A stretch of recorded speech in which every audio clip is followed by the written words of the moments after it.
Everyone. So, welcome to 21st Century IAS Academy. So, as part of today's session, we'll be looking at what should be the course of action for the upcoming preliminary examination, which is going to be conducted on 25th of May 2025. So, hardly we are left out with 160 days. Precisely speaking, it is 160 days. So, what we need to do in this particular 5 months, which will ensure us to clear the prelims in the first attempt. There might be number of aspirants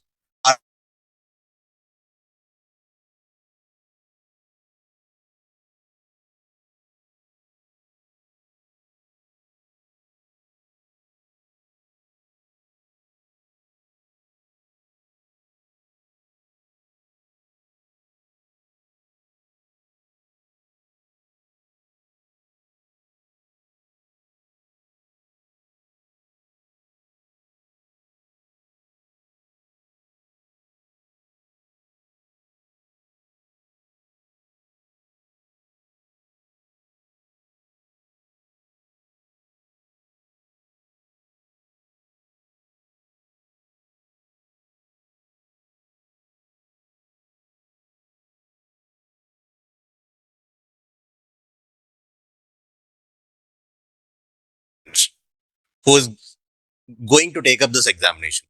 Number one, as I told you, you have 5 months left. Neglecting or excluding all the relaxed times that we have, especially when you talk about this particular season, the winter session. You have Christmas, New Year, Sankranti, Ugadi, a lot of festivals. So festive mode is around the corner.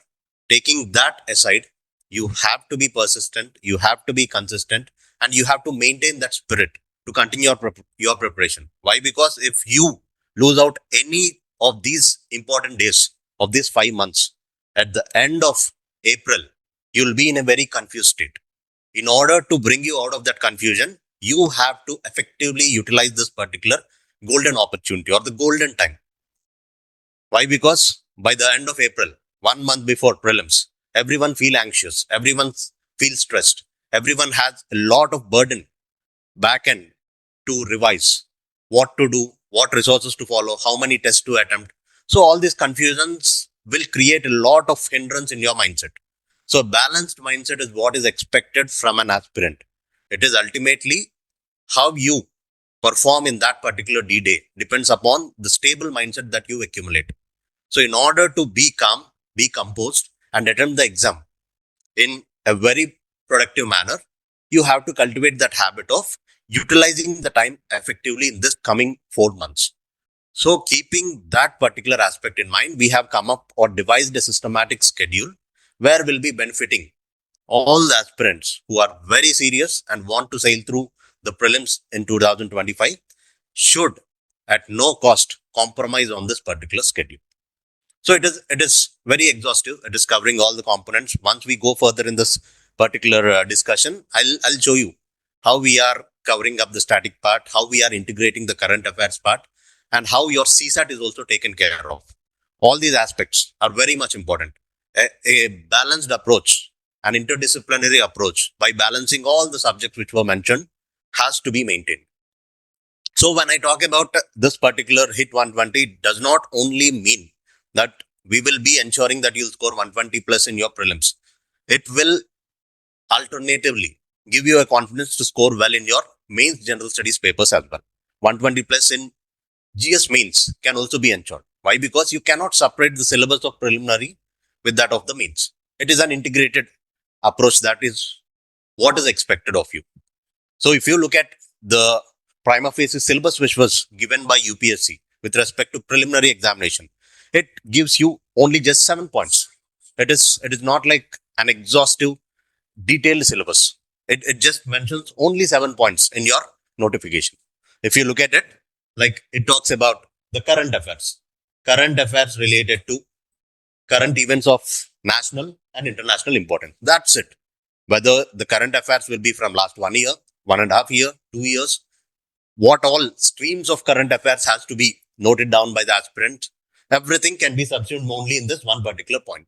Current events of national and international importance. All your international relations part also has to be looked into in this first particular dimension. If you look at the global scenarios, world over, global politics, geopolitics, geoeconomics, there have been rampant changes, transformations happening. We are talking about Israel attacks. We are talking about Russia-Ukraine wars. We are talking about US presidential elections, Donald Trump and his de-dollarization, which he has been initiating. So there have been a lot of initiatives which were happening all across the world. And what are its subsequent impact on India? All this has to be ascertained. So whenever you talk about the issues that were nationally important and internationally important, you have to keep a note on the major themes which you have to identify beforehand and make sure that all the issues that were happening within last 1.5 year were covered in your preparatory process. That is what has to be ensured from any aspirant. Then, if you look at the second point, it talks about the history of India and Indian national movement. When you say history of India and Indian national movement, it includes all the dimensions of history. It covers ancient, medieval, modern, and also some components of art and culture. All these have to be subsumed under this particular aspect. Then it says the geography, India and world geography, which includes physical, social, economic geography of India as well as the world. Everything is included when it say the geography of India and the world. It includes physical geography, geomorphology, climatology, human geography, all these subsumed under this particular component of geography, Indian part and the world component as well. And map-based questions, the drainage systems, the climatic patterns, everything has to be integrated in your preparation when you are considering geography as a component. Next important component is Indian polity and governance. It talks about the constitution, the kind of political system, the Panchayati Raj public policy, and various rights issues. So this is pretty much a comfortable area for a lot of aspirants. Polity, you love this particular subject because it is easy to understand, but a caution has to be maintained. Why? Because despite it seems to be easy, we make a lot of mistakes when it comes to polity-based questions. So then we'll ascertain how these core static subjects have to be taken into consideration when we are devising a strategy and preparing in these particular conceptual topics that we'll be looking at it. Then, next fifth important component is your economic and social development. It also includes your sustainable development, poverty, inclusion, demographics, and various social sector initiatives. All your macroeconomic components are subsumed under this single component. Not only that, socio-economic development initiatives with respect to economy, the finance, the banking, the monetary policies, the fiscal policies, all these aspects are subsumed under this economy. Then you have the general issues of environmental ecology, biodiversity, and climate change, which does not require a specialized knowledge, but a generalistic knowledge. Why? Because the weightage of this environment and ecology has been abundantly huge over the past decade with respect to your UPSC preliminary examination. Why? Because as you all are aware, Indian Forest Service exam is also subsumed under this UPSC preliminary examination. So a lot of questions which are related to environment and ecology were given so much priority when devising or setting this paper of preliminary examination. That has to be noted down. Then finally, it talks about general science, day-to-day application of general science, and also some recent advancement with respect to technology, science, robotics, space, defense, whatever, biotechnology, everything, IoT, artificial intelligence, all those can be subsumed under your general science component. So prima facie, if you observe, the syllabus which was given by official UPSC is very much broader in sense. But the major task or challenge that comes is how do you decode all these major core 7 themes and what has been the trends over the past few years and what is the weightage for each and every component that was mentioned in the preliminary syllabus. That has to be clear in your mind. Before you start, you have to have a self-realization of what is the importance of these each and every component or each and every subject. So, moving further, let us see what is the weightage. If you look at the trend analysis of UPSC preliminary examination, subject-wise trends, right from 2024 to almost 2018. If you look at this particular trend, like as I told you, the 7 major important components that were mentioned in the official syllabus of UPSC, these 4 forms the major core subjects. your major 4 core subjects is your history, polity, geography, and economy. So what has been the weightage of these core subjects? That has to be realized, because some people might be confident enough to attempt a lot of questions from polity with so much of accuracy. But that might not be the case with history. Why? Because history is mostly memory intensive subject, where you need to retain, when you need to memorize certain facts as well. So accuracy levels of student depends upon his inclination or his interest with that particular subject. So if there are some subjects like economy and geography, mostly they are conceptual in nature, and application based questions come up every year in your preliminary examination. So people who have very strong foundations, very strong, what do you say, conceptual clarity, and can apply the concepts, they can easily score well in this economy and geography as well. And polity is like everyone's best subject, very much loud subject. But despite that, some silly mistakes might come up in the polity as well. So how you maintain accuracy across these 4 static subjects or core subjects is what is more important. So if you look at polity, on an average from 2024, there have been 15 questions, 23, almost 12, 19, 17. So if you look at this prima facie, on an average, polity will be around 15 questions. Every year, on an average, 15 questions will be asked from the component of polity. So if you are comfortable in your polity, you can ensure that 90% accuracy can be maintained. So almost 30 marks out of 15 questions. Each question carries 2 marks. So out 30 marks, approximately 25 marks will be in your pocket if you are thorough with the component of polity. When it comes to history, it is also like on an average. In 2018, there have been 22 questions. Then it was 17, 20. So the cumulative average of history is also somewhere around 15. We can see that 15 questions were asked from history as well. When it comes to geography, uniformly they have maintained this trend: 14, 14, 17, 15, 15, 14, and 18.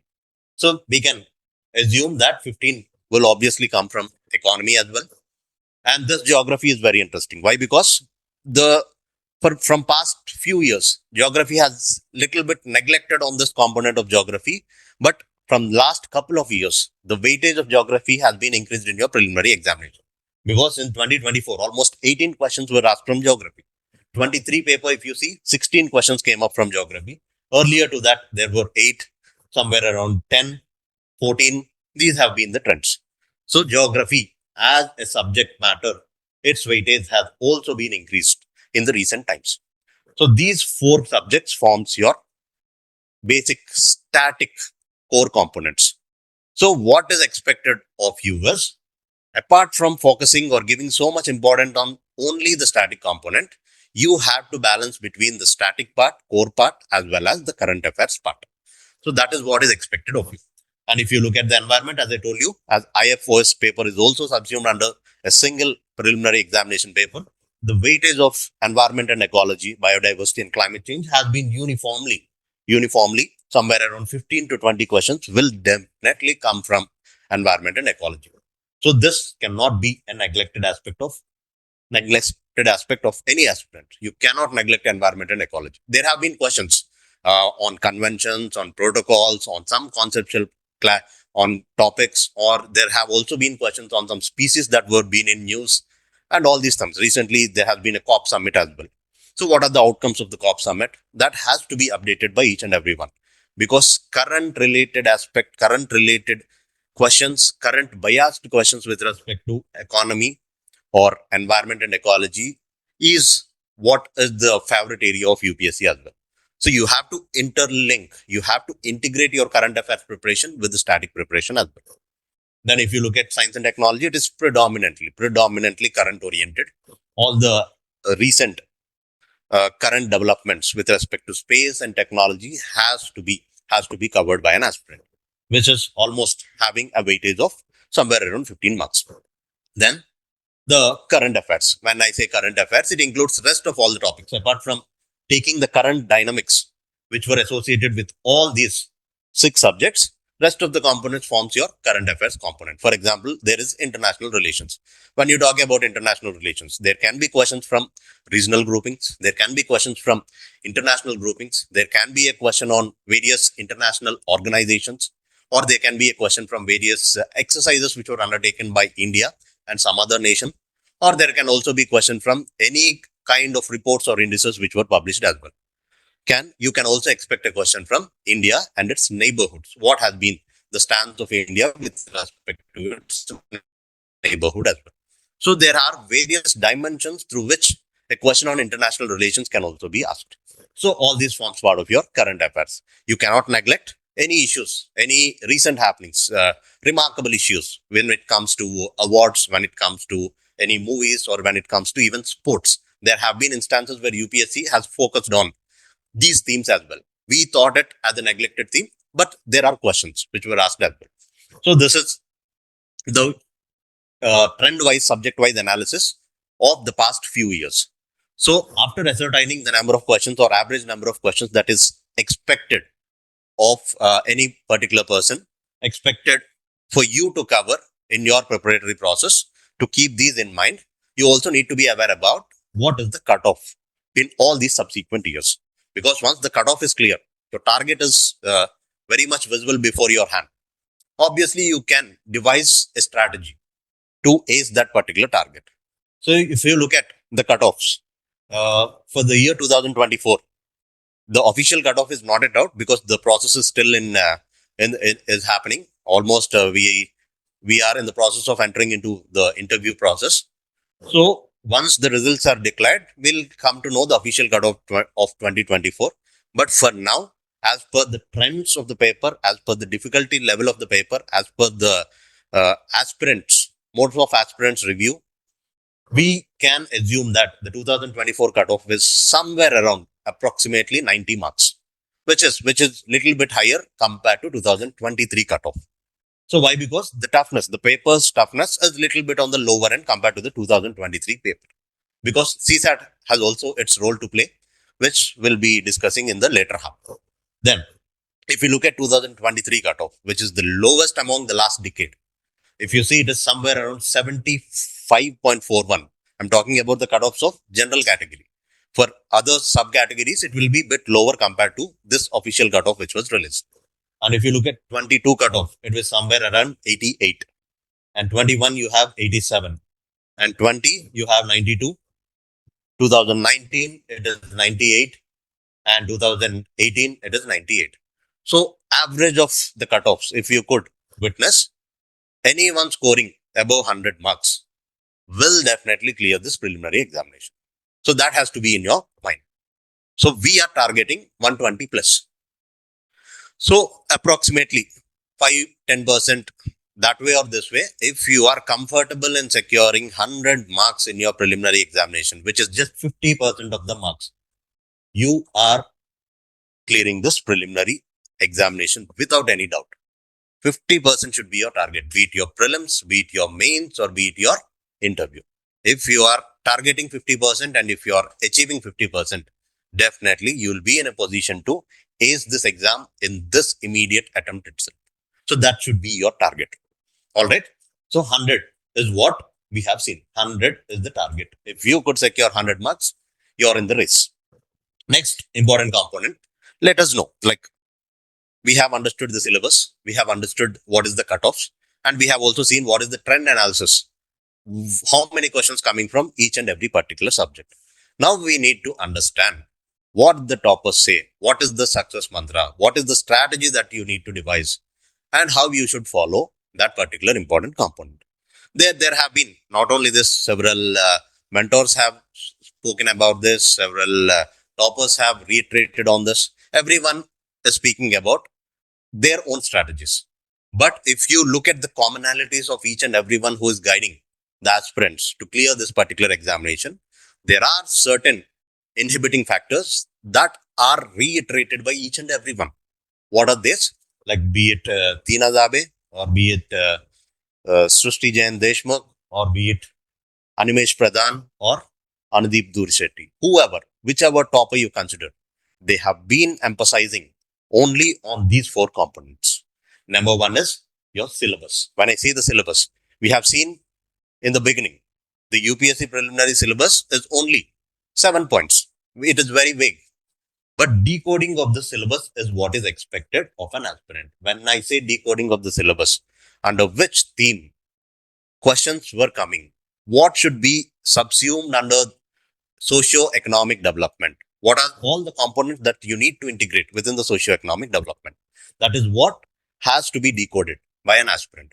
It is done by several institutes. We are doing it. Every other organization is doing it who are helping out the student. So you have to trust them.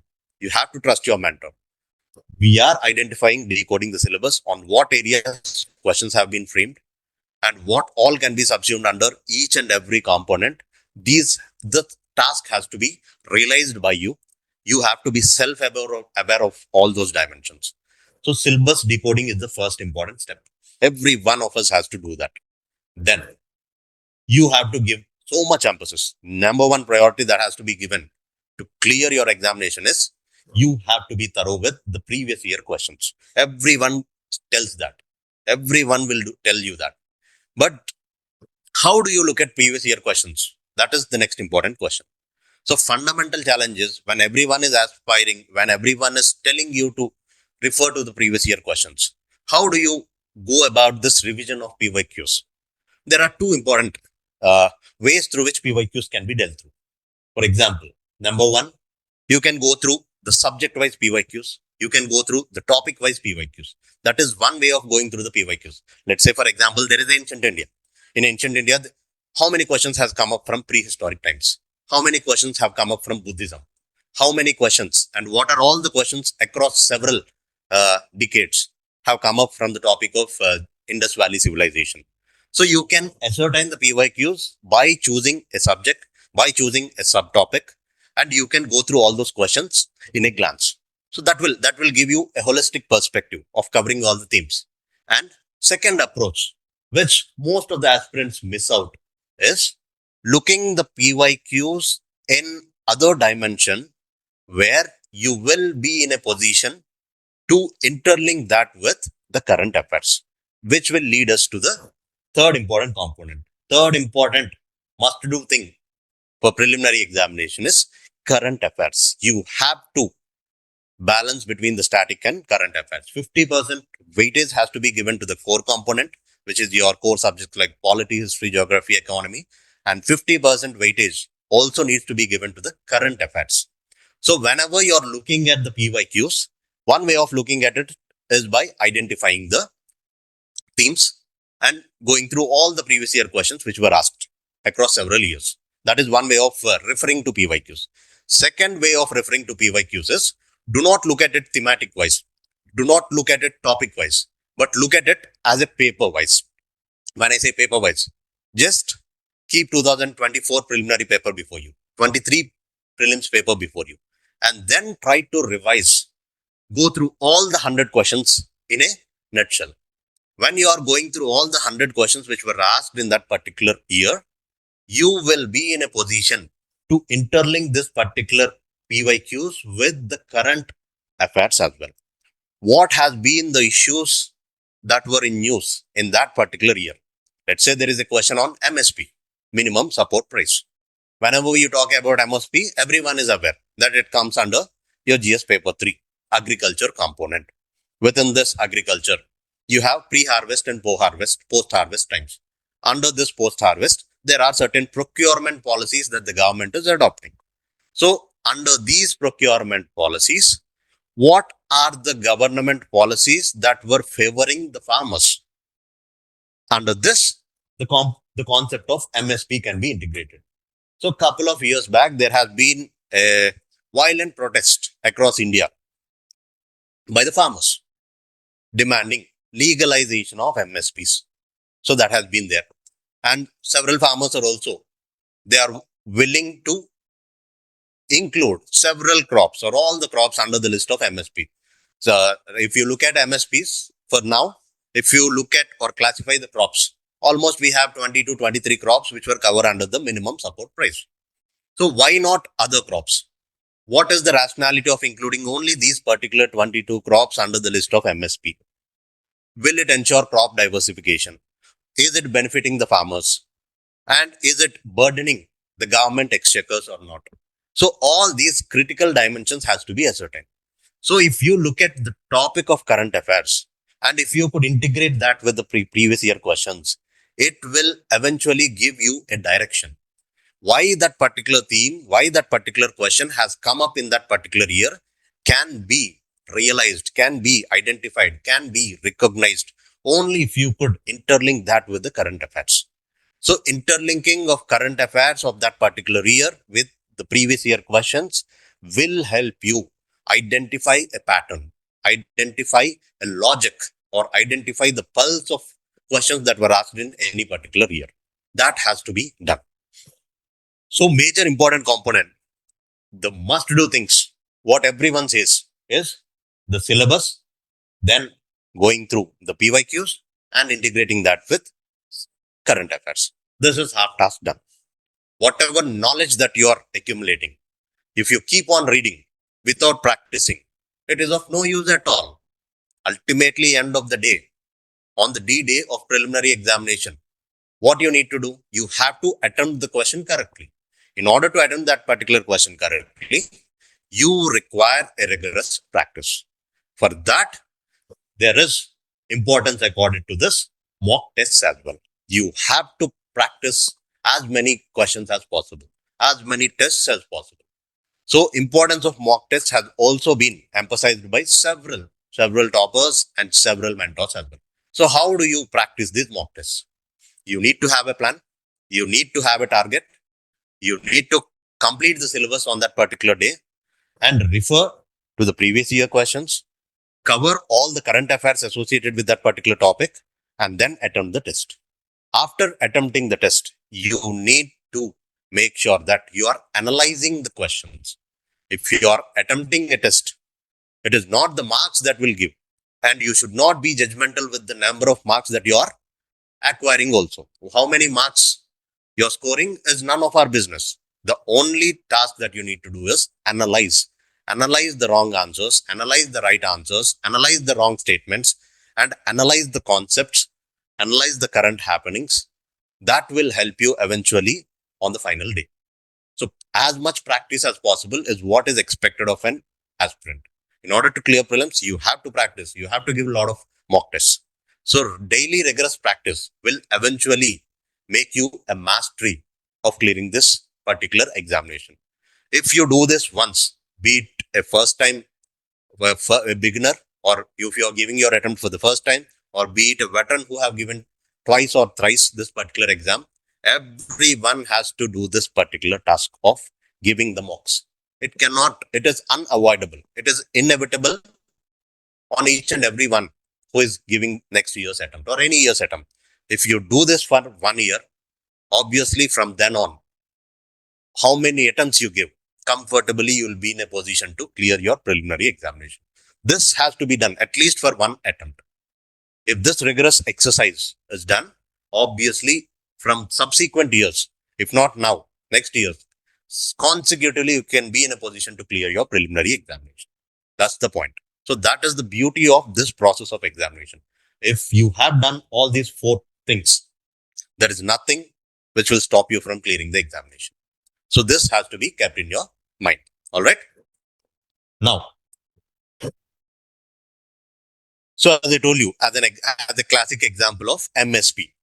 So to make you realize or to make you understand the importance of this particular topic of MSP, let me show you some questions which have come up in subsequent years. For example, in 2021, there has been a question on minimum support price. So this is the favorite theme of UPSC when it comes. The prices at which the government purchases food grains for maintaining the public distribution system and for building up buffer stocks is known as. So here the keyword is MSP. There has been a question on MSP in the year 2001, similarly in 2004. Regarding the procurement of food grains, Government of India follows procurement target rather than open-ended procurement policy. This is the first statement. Second is Government of India announces minimum support prices only for cereals. It is not only for cereals. It is for cereals, it is for pulses, and it is for several other commercial crops. Several, almost 22 crops have been listed under your MSP policy. So this statement stands wrong. For distribution under targeted public distribution system, wheat and rice are issued by the Government of India at uniform central issue prices to the states and union territories. So this has been, because MSP will be decided by the government on the recommendation of an institution called as CATP, Commission for Agricultural Costs and Prices. This particular institution will recommend what should be the MSP of any particular product, any particular crop, which the government will be paying to the farmer in the process of procurement of that produce by the farmer. So government pays money to the farmer, and this Commission for Agriculture Cost and Prices will decide what should be the price of that particular crop per quintal. So it will be recommended, and it will be finalized by an institution called as Cabinet Committee on Economic Affairs. This is the institution which issues the MSP on the recommendations of Commission for Agricultural Costs and Prices. Cabinet Committee on Economic Affairs will come up with the MSP rates. So this is the mechanism that we see. So similarly, if you look at the question which was asked in 2014, for the marketing year of 2014 and 15, the minimum support price for wheat in India has been fixed at 1400 rupees per quintal. MSP is the rate at which the government sells the grains through the fair price shops. This has been the question. So here the point is, you have to look at the questions concerned with MSPs. So this is again another question, the economic cost, which was asked in 2019. Then in 2020 prelims, there is also a question on all cereals, pulses, and oil seeds. The procurement at MSP is unlimited in any state. It is not true. In case of cereals and pulses, the MSP is fixed in any state at a level to which the market price will never rise. It is also not true. Again, you have also the question which was asked by UPSC and several exams like CDS or Central Armed Police Forces, CAPF Assistant Commandant exams. Similar themes will keep on repeating in your preliminary examination. That is why people often tell you, whenever you are referring to the previous year questions, not only look at the preliminary question papers, but also look at various exams which were conducted by UPSC as well. So whenever you look at various other exams which were conducted by UPSC, you will identify the themes which the commission is focusing upon. And across those particular topics, across various statements which were given in those particular exams also, a question can be framed. There have been several instances. If you could do this exercise, if you could derive this logic, if you could identify this hack, obviously prelims or clearing this prelims examination will be very much easy. The task is done. The game is ended if you could identify that particular hack. So my purpose is to make sure that you identify the core concepts, how it keep on repeating across several years, which has been in news. That is the major objective. If you look at 2023 preliminary paper also, the Government of India provides minimum support price to Niger. It is a kind of seed, oil seeds. So Niger is cultivated as a kharif crop, and some tribe people in India use Niger seed for oil for cooking purposes as well. This is also true. This has been added under this list of MSP. So current biasness for this particular topic, and it is linked to the static component. So this, and in the year 2023, there has also been a question on which of the following best describe the concept of small farmer, large field. This has been in news. Why? Because the Press Information Bureau, the government has come up with an innovative model which has the propensity or the aim of doubling the farmer's income. How do you double the farmer's income? One such innovative proposal which the government has undertaken is to come up with small farmers, large field. By accumulating, by gathering, by bringing together the small and marginal farmers and bringing them certain incentives, they will be in a position, level playing field, to benefit from the farm yields or the farm productivity. So this has been it is like a model of community farming initiative, which was undertaken by the government, the policy interventions. So this understanding is what you need to develop. So what has to be done in this particular 4 months will decide your fate, whether you're clearing next attempt or not. So utilize your time judiciously. Focus on the current affairs. For example, even if you look at some issues recently, in recent times, historically, for the first time in India, in India's parliamentary democratic system, a no confidence motion was initiated by the Vice President of India, who also acts as the ex officio chairman of the Council of States. So, according to the Constitution, Article 64 says that the Vice President of India is the ex officio chairman of your Council of States. He is the chairman of Rajya Sabha. So, again, we have several constitutional articles which talks about the vacancy, the term and vacancy of Vice President or the chairman of Council of States is discussed under Article 67. So, under this Article 67, you have separate clause called as Clause B. Under this Article 67 Clause B, a resolution motion or a no confidence motion can be moved against the chairman of the Rajya Sabha, who is the ex officio chairman of Council of States. And this removal procedure can be initiated only in Rajya Sabha. This is the first important point. Only in Rajya Sabha you can initiate this, which is quite different from that of the impeachment procedure of the president as well. Why? Because the president removed under Article 61, he has a procedure called as removal procedure called as impeachment. Under Article 61, it can be initiated in either of the houses. But that is not the case with the removal of Vice President. His removal can be initiated only in Rajya Sabha, according to Article 67, Clause B. Not only that, once this is initiated within Rajya Sabha, what is the kind of majority that is required by the House to make this removal process? It is an effective majority. So we have this particular point called as effective majority is what is required from the Rajya Sabha. Effective majority means all the then members present in Rajya Sabha, which means your total membership of the House. Everyone, the total membership of the House have to initiate this removal procedure of the Vice President or the ex officio chairman of the Rajya Sabha. Once it is passed by this particular House of Rajya Sabha, it will be moved to the other House. Other House is your Lok Sabha. So what the Constitution says? The Constitution says it has to be agreed upon by the Lok Sabha. So it has to be agreed upon. These are the key jargons which were used in the original Constitution. You have to be aware. You have to be very keen about the jargon, the vocabulary, the terminology that is used in the original Constitution. Because there can be a lot of ambiguity as well. How you interpret these terms will eventually define what is the procedure that has to be followed. When we say it has to be agreed upon by the Lok Sabha has to pass it. So what kind of majority is expected from the Lok Sabha when already a removal motion has been passed by an effective majority by the Rajya Sabha?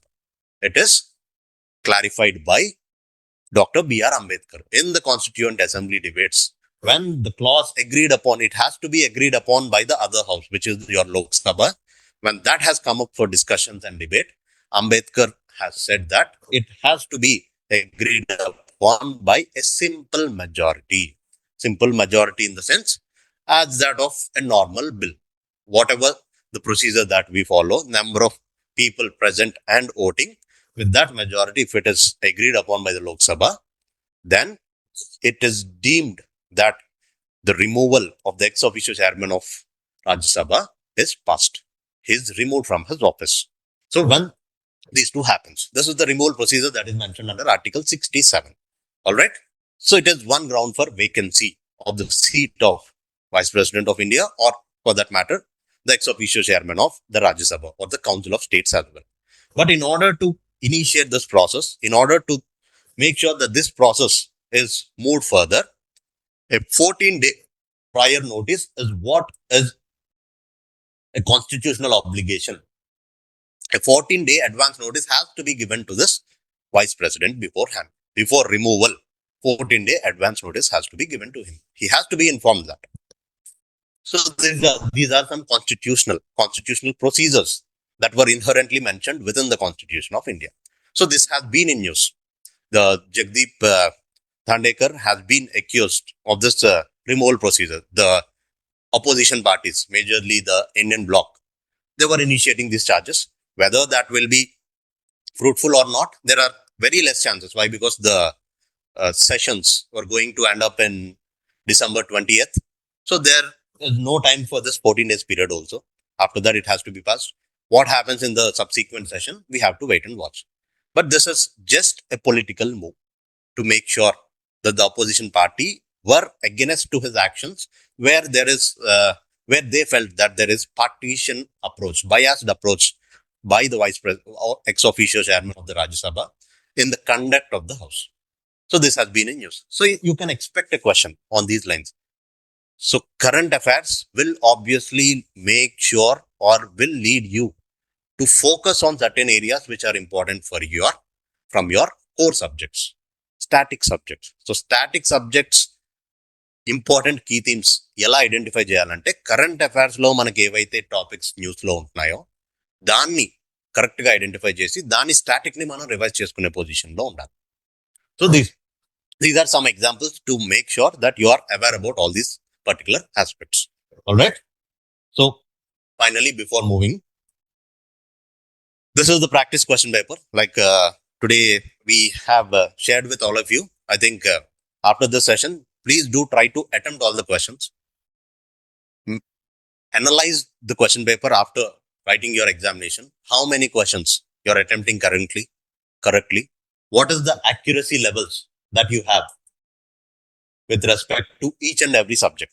As I told you, there are 7 dimensions in your syllabus. So what is your accuracy level in your polity? What is your accuracy in economy?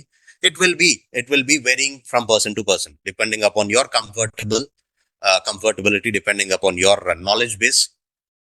All these factors plays a crucial role. So identify the accuracy levels across each and every subject. Then only you will be in a position to attempt the paper very easily. Ultimately, on your prelims exam day, any particular candidate across India, even he might become the rank 1, everyone will be in a position to attempt only 30 to 40 questions out of 100 questions. 100% confident తో 30-40 questions కి మించి ఏ aspirant కూడా first hand లో attempt చేయలేం prelims లో. So rest of the 60 to 70 questions, whatever questions were left out, it depends upon your pre-existing knowledge base. Whatever mocks that you have practiced, whatever notes that you have concised, whatever current affairs that you have revised, that you have covered across several years, the application of your knowledge and eliminating with some logic will sail you through this examination. It will take you, but in this also you need to maintain accuracy. So accuracy levels while attempting the 60-70 questions, in order to realize which questions I can give it a try. If you could eliminate 2 options, 50% chances of making that question correct is, obviously it is in your hands whether to go ahead with it or not. So you have to identify your strength. Guess work చేస్తే ఏ subject లో hit ratio ఎక్కువ ఉంది, పాలిటీలో ఉందా, ఎకానమీలో ఉందా, జియోగ్రఫీలో ఉందా, హిస్టరీలో ఉందా. If you feel that going by guesswork and making several questions wrong is what is the pattern that you observed while attempting history questions, you have to restrain yourself from attempting so many history based questions. You can give it a try on polity or give it a try on your economy or any current affairs oriented questions. So that individual trait has to be identified by each and every aspirant. Then only you can make sure that you'll be in a positive scores when you are doing some guesswork. For this, practicing mocks is of utmost important. You have to practice as many mocks as possible.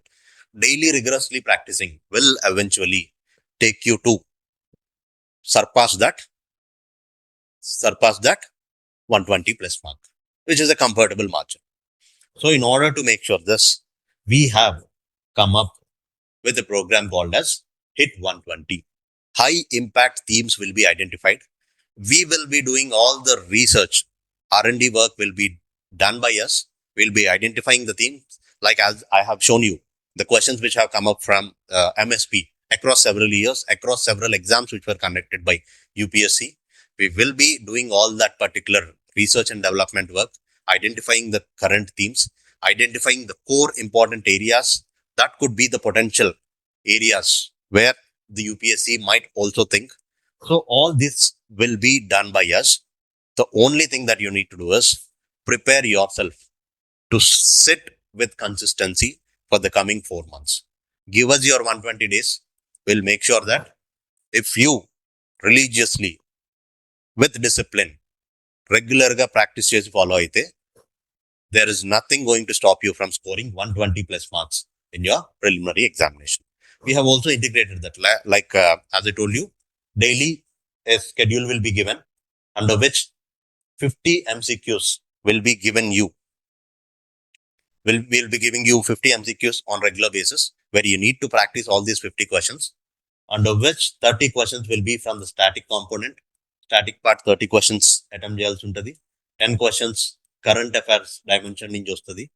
And finally, another 10 questions will be from your CSAT paper as well, because you cannot neglect CSAT.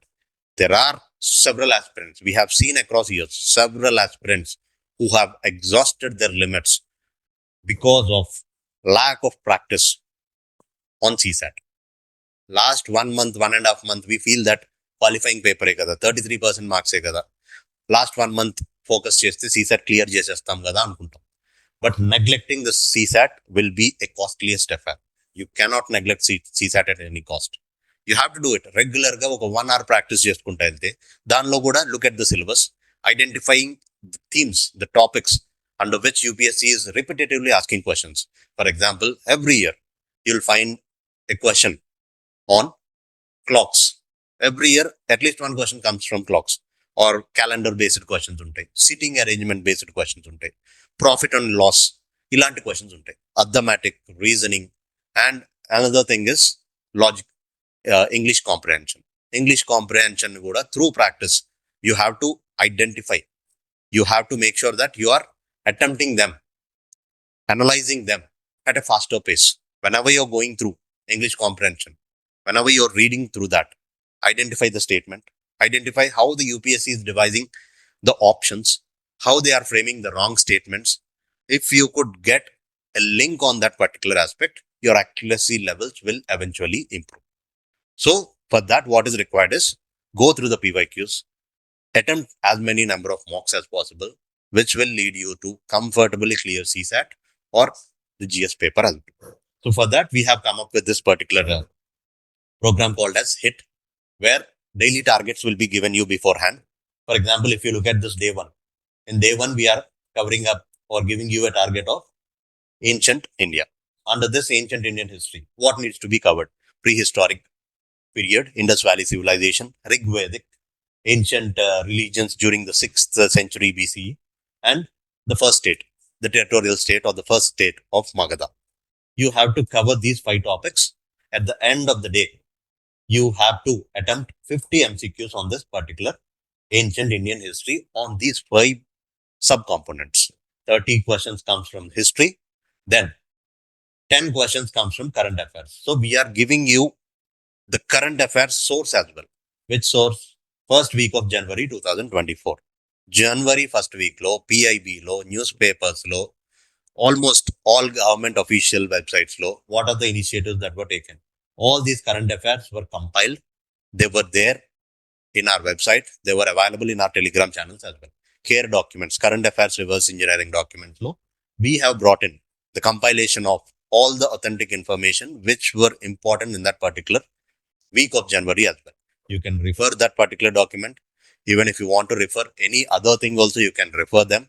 If you have made your notes on that, you can refer that and come and attempt questions on this particular day. So 10 questions will come up from current affairs as well. Apart from this, as I told you, CSAT component. For the first day, your target from CSAT is number series.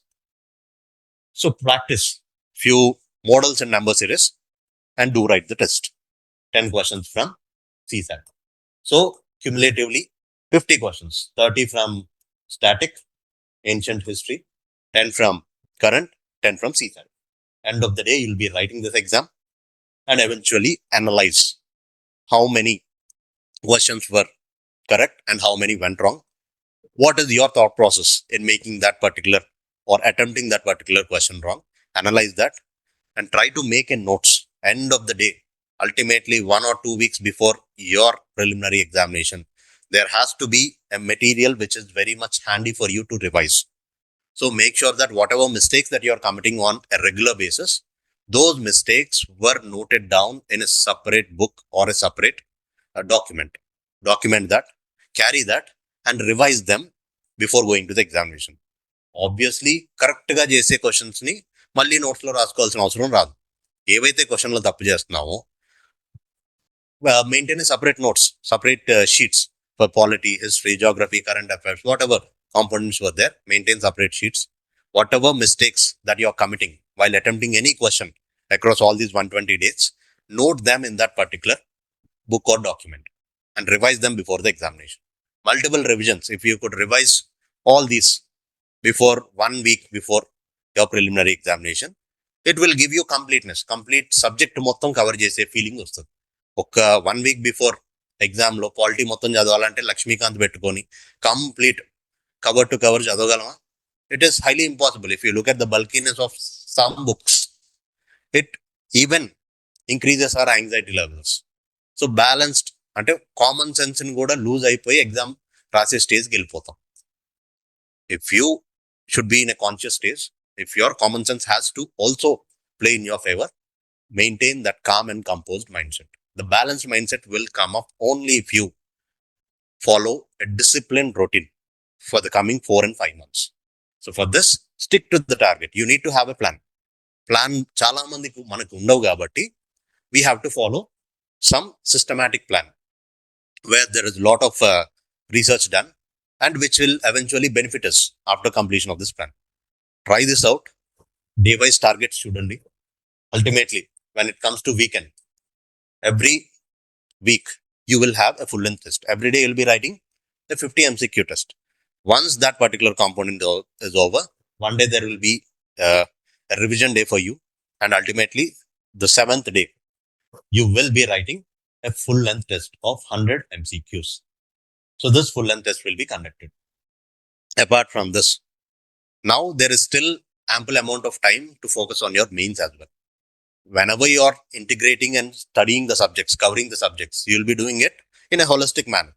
In prelims, objective oriented prelims perspective lo, subjective oriented, descriptive oriented lo, mains perspective lo kuda cover cheskunta veltam. So in order to not to distance yourself from mains preparation, practice this 100 MCQs on that particular component and also try to write at least 5 questions. We are asking you to write whatever existing knowledge that you are developing in that particular week.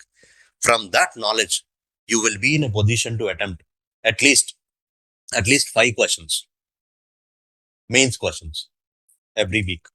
This will keep you in line with your mains preparation as well. So in which we'll be covering some current related questions, in which we'll be incorporating some ethics related components and also 2 case study based questions as well.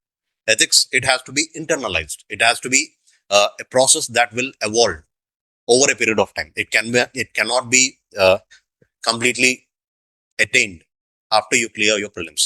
So ethics internalization has to be done over a period of time. So for that, keeping that in mind, we have devised this integrated test series as well. Every weekend, if you are comfortable enough in attempting the prelims, if you are comfortable enough, if the thought of missing out on mains is haunting your mind, you can also do that by following this particular schedule. So this, as I told you, this will be a 120-day schedule where each and every topic will be covered. Whole syllabus will be completely covered. Each and every dimension is taken care of. All the research has been done. All the important core themes were identified, and it will make sure that you will comfortably score 120 plus in your preliminary examination. And also it will be an added advantage for you so that you can also score well in your mains after your preliminary as well. So hope to see you there. Enroll for this program and try to maintain that consistency across the coming 4 to 5 months. Follow the schedule judiciously, and nothing is going to stop you from clearing the prelims. All the best. Thank you.